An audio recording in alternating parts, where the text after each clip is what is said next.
DT news live 24 ખબર તમે ચાહો। મેઘરજ તાલુકાના વાગોરા ગામે રામગઢથી વાગોરા થઈને કાલિયાકુવાને જોડતા રસ્તાની બંને બાજુમાં ચોમાસાના વરસાદના કારણે જડી ઝાડવા છવાઈ ગયા હોવાથી રસ્તા ઉપર અકસ્માત સર્જાય એવી પરિસ્થિતિઓ સામે આવી રહી છે।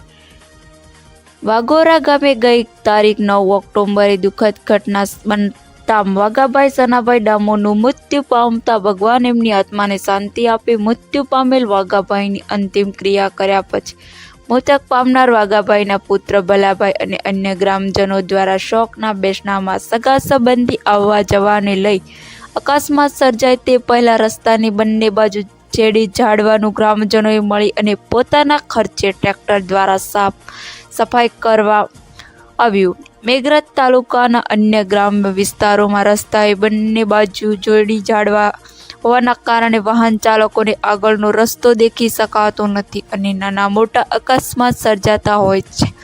ગ્રામ્ય વિસ્તારોમાં નાના મોટા અકસ્માત ટાળવા રસ્તાની બાજુની સફાઈ શું ગ્રામ્યજનો મળીને કરવું પડશે। DT ન્યૂઝ લાઈવ 24 મેઘરજની ચેનલમાં રિપોર્ટર ડાયાભાઈ ડામોર।